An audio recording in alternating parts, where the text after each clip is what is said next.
সেই ক্ষতিগ্রস্ততা তোমার জীবনকে, তোমার ব্যক্তিগত জীবনকে নষ্ট করে দিতে পারে। তারপরে সেটা যদি হয়, সেটা মানে পরিবারকেও প্রভাবিত করে। আমি যখন ইউনো হিসাবে রামগঞ্জে ছিলাম, তো আমি একদিন অফিসে বসে আছি, একজন মহিলা তার মেয়েকে নিয়ে আসছে। তো সে আমার রুমে ঢোকার পরে সে হাও মাও করে কান্নাকাটি করতেছে। তো আমি বললাম যে কি হয়েছে মা, আপনি আমার কাছে বলেন। বলছে যে হচ্ছে আমার ছেলেটা মাদকাসক্ত, ওকে হচ্ছে আপনি ইয়েতে থানায় দেন, জেলে দিয়ে দেন। তো আমি ওনাকে একটু শান্ত করে আমি বললাম যে আপনার নিজের ছেলে? পরে বলে হ্যাঁ আমার নিজের ছেলে। তো আপনার নিজের ছেলেকে আপনি জেলে দিবেন? আপনি না মা? বলে না না, ওই ছেলের আমার দরকার নেই। তো অনেকক্ষণ ওনার সাথে কথা বলার পরেও হচ্ছে উনি ডিটারমাইন্ড ছিল যে না, ওনার ছেলেকে জেলে দিতেই হবে, কারণ সে তার পরিবারে এমনই অশান্তি করে। বোনটাও বলতেছে যে না, ও অন্তত 3 মাস 6 মাস জেল খেটে আসুক, যদি সে বুঝে তাহলে আসে। তাহলে তোমরা বুঝো যে সে তার পরিবারে কিরকম অশান্তি করতেছে, যে মা এসে তারই ওরসজাত ছেলেকে সে জেলে দিয়ে শান্তিতে থাকতে চায়। এইটা গেল হচ্ছে পারিবারিক নেতিবাচক দিক। তারপরে আমি যদি তোমার সমাজ সংসারের কথা চিন্তা করি, আজকে দেখো একটা ছেলে অথবা মেয়ে, তুমি পড়াশোনা করতেছো, তুমি ভালো চাকরিও করো, তোমার বিয়ের ক্ষেত্রে কি দেখা যাবে যে একটা মেয়ে যদি হয় তার ভাই কোনো কারণে মাদকাসক্তির সাথে জড়িত, মানুষ যখন তোমাকে যখন পাত্র দেখতে আসবে বা বাইরে যখন কেউ গল্প করবে, তখন বলবে কি ওর ভাইটা তো গাঁজা খায়, ওর ভাইটা তো মাদকাসক্ত, তোমার কিন্তু বিয়েটা হবে না। বা সামাজিকভাবে দুই ফ্যামিলি কিন্তু তখন এসে তোমার সাথে কেউ আত্মীয়তা করবে না। তোমার বাবা যখন রাস্তা দিয়ে হেঁটে যাবে, তখন তোমার বাবাকে দেখিয়ে সবাই বলবে যে ওনার ছেলে তো মাদকাসক্ত। তাহলে তুমি সামাজিকভাবে কতটা হেয় প্রতিপন্ন হচ্ছ, তাহলে তুমি ব্যক্তিগতভাবে হেয় প্রতিপন্ন হচ্ছ, পারিবারিকভাবে, সামাজিকভাবে। এই 3টা জিনিস যদি কোনোটাই মেনটেন না হয়, তাহলে পরকালে বা আল্লাহর কাছে কি তুমি ভালো থাকতে পারবা? তাহলে তোমার সবই তো বৃথা গেল শুধুমাত্র এক মাদকের জন্য। তো এই জিনিসটা হচ্ছে আমাদের আজকে থেকে, আমি জানি এখানে যারা আছে তারা কেউ মাদকে যাবে না আজকের দিনের পর থেকে। এরপরেও যদি হচ্ছে অনেকগুলো কারণের কথা বললো, যে হতাশা, সঙ্গদোষ, এরকম হয়তো একজন দুইজন পিছলে পড়তেই পারে, কিন্তু সেটাও করা যাবে না। আমি এসএসসি পরীক্ষায় ফেল করেছি, সেক্ষেত্রে যদি আমি মাদক খাই, পরবর্তীতে কি পাস করতে পারবো? আমার কিসের হতাশা দূর করলো? আমি প্রেমে কোনো কারণে ব্যর্থ হলাম বলেই হচ্ছে আমি মাদক ধরলাম, ওই মেয়ে কি আমার কাছে ফেরত আসবে? আমি নিজেকে প্রতিষ্ঠিত করি, আমি ঘুরে দাঁড়াই, আমি পজিটিভ হই। আমি নিজেকে যখন প্রতিষ্ঠিত করবো, এরকম 10 জন নিয়ে আমার কাছে আসবে। আমি আবার এইবার ফেল করেছি, পরের বারে A+ পাবো। তো আমার সেই পজিটিভ জেদটা হচ্ছে আমার মধ্যে রাখতে হবে, এবং আমার নিজেকে প্রতিষ্ঠিত করতে হবে পজিটিভলি। সীমান্ত পাখি এলাকা রয়েছে, সেখানে নো মেন্স ল্যান্ড বা রেড জোন, সেখানে এখনো কোনো ট্রান্সপোর্ট চেক আউট পয়েন্ট সেগুলো প্রতিষ্ঠা করা হচ্ছে না। সেই ক্ষেত্রে আপনার কি বেশি মাদক ঘটে পাচ্ছে বা মাদক যে দ্রব্য সরবরাহ হচ্ছে, এটা কীভাবে প্রক্রিয়াটা বিজিবি ঘটে পাচ্ছে? ধন্যবাদ। আমরা জানি যে সীমান্তের অন্তর্গত প্রহরী, আগে বিডিআর বলা হতো, এখন বলে বিজিবি, বাংলাদেশ বর্ডার গার্ড। তো সীমান্তে আমাদের বিজিবির অনেকগুলি বিওপি বলে, বর্ডার অবজারভেটরি পোস্ট, অনেকগুলি সীমান্ত চৌকি আছে বা ফাঁড়ি বলে আর কি, সেখানে বিজিবি পাহারা থাকে। কিন্তু আমাদের যে সীমান্তের জন্য আমাদের 3 দিকে কিন্তু ভারত, কিছুটা অংশ মিয়ানমারের সাথে আছে। তো এখানে বিজেপির সাথে আমাদের থানার যারা পুলিশ কর্মকর্তা, তারাও কিন্তু বিজেপিকে সহায়তা করে যে মাদক প্রতিরোধ করার জন্য। এরপরেও দেখা যায় যে কোনো না কোনোভাবে বিভিন্ন কায়দা কৌশল কিছু মাদক চলে আসে, যেটা মাদক হিসাবে আসে না, কোনো জিনিসের ভিতর করে নিয়ে আসে। যেমন একটা তরমুজের ট্রাক আসতেছে, দেখা যায় তরমুজের ভিতরটা কেটে ওর ভিতরে কিছু মাদক, হেরোইন, কোকেন অথবা ইয়াবা, এই জাতীয় জিনিস চলে আসে। তো এরপরে হয়তো এরকম মিষ্টি কুমড়া আসতেছে, মিষ্টি কুমড়ার ভিতরটা ফাঁপা, একটা অংশ কিন্তু ওর মধ্যে কিছু মাদক ঢোকা আছে। হয়তো কেউ জুতা মোজা পরে আসতেছে, জুতার নিচে চেম্বার থাকে, এই ভোট জুতার নিচে যে অংশটা, ওটার নিচে চেম্বার করা থাকে, দেখা যায় ওর ভিতরে করে নিয়ে আসতেছে। তো পাহারা দেওয়া সত্ত্বেও দেখা যায় বিভিন্নভাবে মাদক চলে আসতেছে। যেমন তারা সোনা, আচ্ছা, মদ্যপান কি মাদক দ্রব্যের ভিতর করে? সেটা মদ্যপান অবশ্যই মদ একটি, মদ থেকেই তো মাদক সত্যতা।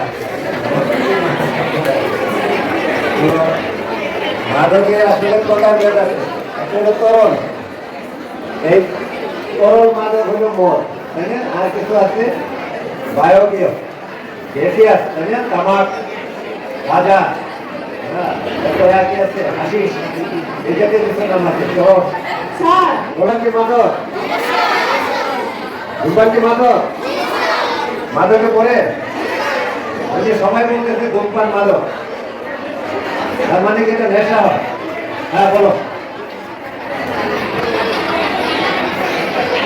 আচ্ছা, ধূমপান যেহেতু মাদক, তাহলে এটা রাস্তাঘাটে খোলাভাবে কেন খাওয়া হয়? এটা তো কোনো একটা আইনের আনার কথা ছিল। কিন্তু ধূমপান দেখা যায় বিশেষ করে তারা একটু বয়স্ক বা হাই লেভেলের মানুষ, তারা রাস্তাঘাটে ফ্রি ল্যান্ডে একদম ধূমপান করা শুরু করে দেয়।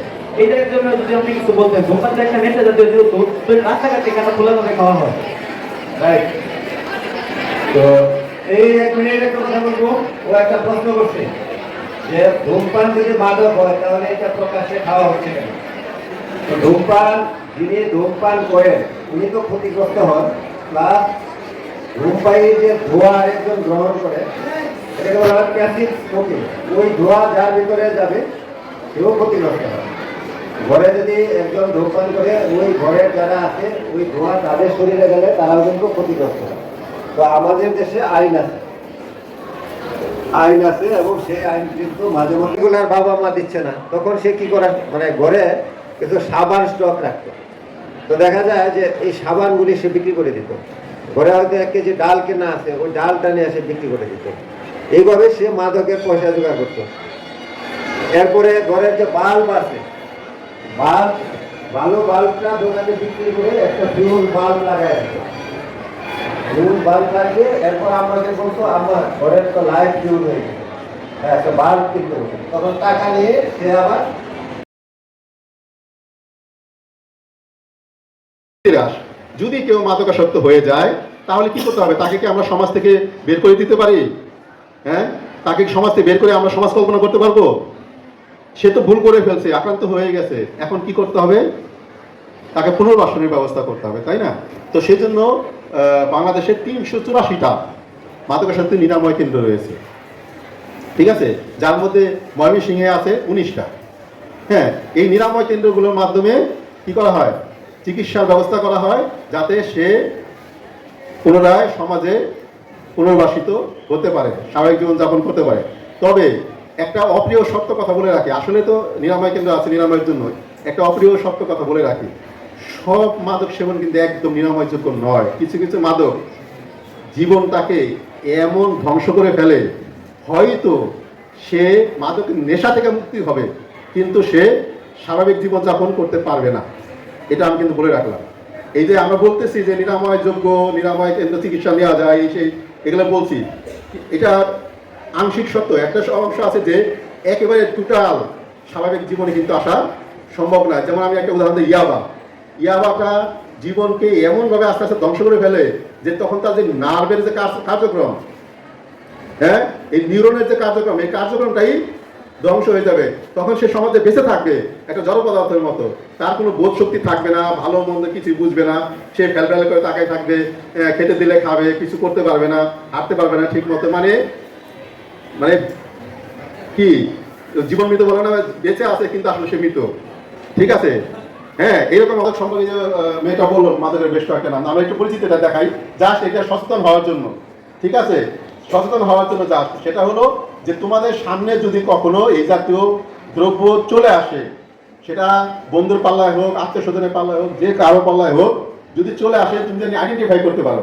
আর আরেকটা কথা আমি বলে রাখি যে শুধু এইগুলো না, তোমাদের সামনে যদি কখনো কোনো অপরিচিত খাবার, যেটা তোমার মা বাবা কখনো তোমাকে দেয়নি, হ্যাঁ, মা বাবা আপনজন আছে, মা বাবা শিক্ষক, হ্যাঁ, তারা কখনো দেয় নাই, অফার করে নাই, এমন কোনো খাবার তোমাদের সামনে আসে এবং তোমাদের খুব লোভ দেখা, এটা ভালো খেলে শক্তি পাওয়া যাবে, অমুক হবে তমুক হবে, তোমরা ভুলেও সেটা অ্যাকসেপ্ট করবে না, ঠিক আছে।